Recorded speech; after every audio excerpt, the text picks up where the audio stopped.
So Anthony Edwards paid all of his child support at once. The baby batter swallower that procreated his child got $1 million and some change. At first, I'm like, Anthony Edwards, you're wildin'. And I thought about it. So first off, that just means he doesn't have to deal with her anymore. He doesn't have to send payments, no wiretaps, no nothing. Second thing, child support is based off of income. That Supermax is coming soon. Trying to cash out before he gets to Supermax. Supermax tearing families apart. I knew this shit was gonna happen. She was not gonna give up. That one-time payment of $1,080,000, she said, hell no. She said, hell no. She wants more bread, bro. And y'all know how much she want? She want $500K lifetime payments from him. A single post sent shockwaves through the NBA world. Anthony Edwards just paid $1.08 million upfront, wiping out 18 years of child support in one go. No monthly checks. No drawn-out legal drama. Just one jaw-dropping lump sum. The rumor spread like wildfire. Sports pages, gossip blogs, social media feeds, all lit up with disbelief. But here's the thing, it wasn't true. And the real story? It's way more complicated than one viral headline. And it's about to take us through denials, past scandals, and a custody battle that's anything but clean. Within hours of the $1 million rumor going viral, Ayesha Howard, the mother of Edward's daughter, stepped in to shut it down. Her words were sharp. Lies, fake news. She said no such deal existed, no court filings backed it, and no giant check had been written. She wanted everyone to understand. This wasn't just wrong, it was damaging. But this wasn't her first time defending herself in a public storm. The $1 million rumor didn't blow up in a vacuum. It landed on a reputation already carrying baggage. Back in 2023, the spotlight on Edwards turned harsh when influencer Paige Jorday went public with explosive claims that he'd offered her $100,000 to end a pregnancy. The allegation hit like a lightning strike, the kind that scorches everything in its path. Social feeds lit up. Gossip blogs ran wild. And for weeks, the story clung to him like smoke. Edwards eventually stepped forward with a public apology, a move some saw as taking responsibility, while others read it as damage control.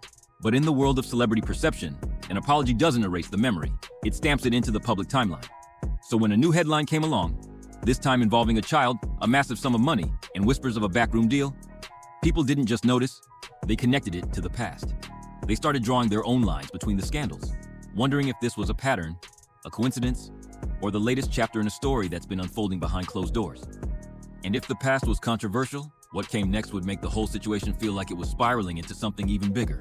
While the $1 million rumor was racking up clicks, the real fight was happening far from the comment sections, inside courtrooms separated by nearly 2,500 miles.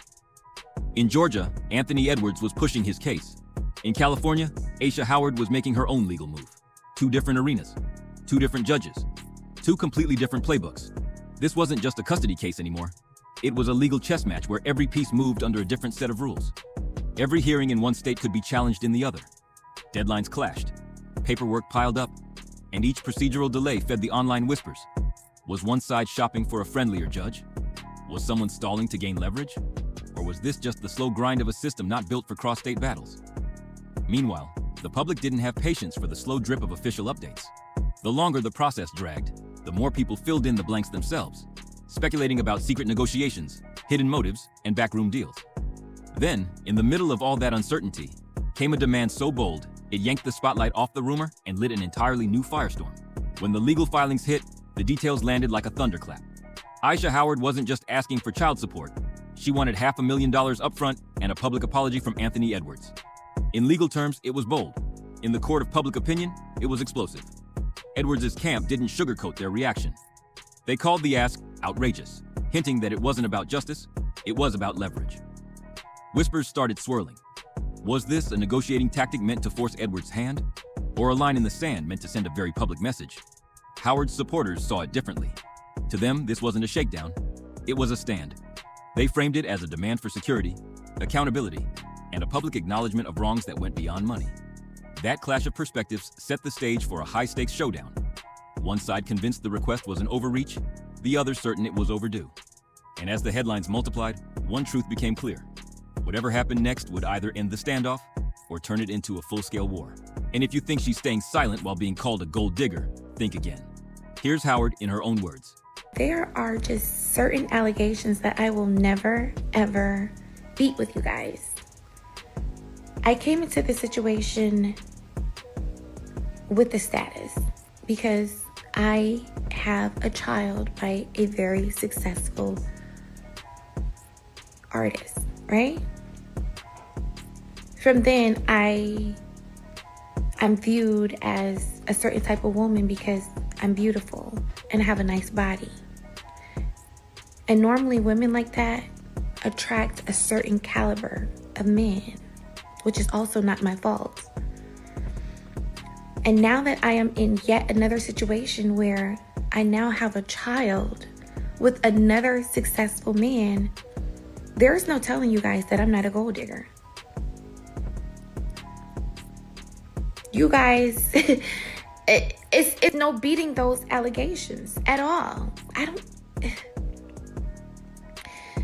The only thing that irritates me is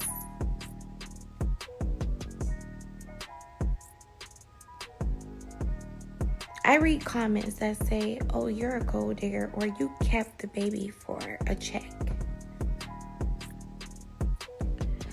What if I came to y'all's pages, right? And I compared the men that you have children with to the men that I have children with. And I said, you were digging for poverty when you picked him to be your baby daddy, weren't you? Oh, you kept that baby for an extra income tax credit, didn't you? Or you kept that baby for a couple extra $100 in food stamps, didn't you? Or you kept that baby for an extra Section 8 voucher. Is that why you kept your baby? Now, if that was triggering, that's how I feel every time somebody says, do you even love that baby? You kept that baby for a check. Ayesha Howard addresses the gold digger accusations head-on, explains the real cost of raising a child without consistent support, and calls out the public for rushing to judge. Her voice cracks at times, but she stays firm, defending her side with both facts and emotion. That statement poured gasoline on the fire, and the internet picked sides instantly. As soon as the demands went public, social media split down the middle. Hashtags weren't just trending, they were rallying cries. On one side, Team Ant came out swinging, convinced this was nothing more than a grab for cash. They painted Howard as strategic, opportunistic, and ready to weaponize the spotlight for her own gain. On the other side, Howard's defenders were just as loud, arguing that Edwards' past controversies and the drawn-out custody process were proof she had every reason to push for more. They claimed this wasn't greed, it was a fight for stability and accountability. But the more people argued, the less the actual facts mattered. Memes replaced evidence, opinions turned into absolutes. Every new post from either side became ammunition for the other. And in the chaos, the real story, the one buried beneath the noise, was getting harder and harder to see. And that one detail everyone was ignoring? It could completely change how this entire saga is remembered. Strip away the noise, and here's the reality. There was never a $1.08 million payout. Not a single court record, signed agreement, or verified source exists to back it up. That number was born on social media, a casual post that snowballed into a headline, then morphed into truth, simply because it was repeated enough times. It's the perfect recipe for a digital wildfire. A massive figure, a celebrity with a messy public history, and just enough plausible context to make people believe it. Once it caught fire, the rumor moved faster than any actual court update, burying the real facts under layers of reposts, memes, and hot takes. And that's the real danger. In today's world, perception can outrun reality. By the time the truth surfaces, it's not breaking news anymore. It's a footnote. And for Anthony Edwards, that false $1 million headline may leave a longer shadow than the real story ever could. But what if that's exactly how some people want it to be? And what would that mean for how this battle plays out from here? This story stopped being just about Anthony Edwards and Ayesha Howard the moment the false headline took on a life of its own. It became a case study in how quickly a narrative can be built, and how nearly impossible it is to dismantle once it catches momentum. In the online arena, the first version people hear often becomes the one they keep, even when it's wrong. That's the brutal truth of the digital age. A flashy claim will always outrun the fact check. By the time clarifications arrive, the crowd has already chosen sides, crafted their own theories, and turned the rumor into something larger than the truth could ever compete with. And once those perceptions harden, they shape reputations, influence legal strategies, and even sway public sympathy. The question then becomes, if the truth can't keep up, does it even matter anymore? Or is the game now about controlling the narrative before it controls you? Right now, the custody battle is still hanging in the balance. The $500,000 upfront payment and public apology demand remain unresolved, looming over every conversation and court date. Behind the legal filings, there's a cold reality. Neither side is signaling they're ready to compromise, and each move feels like it's being made with one eye on the courtroom and the other on the public.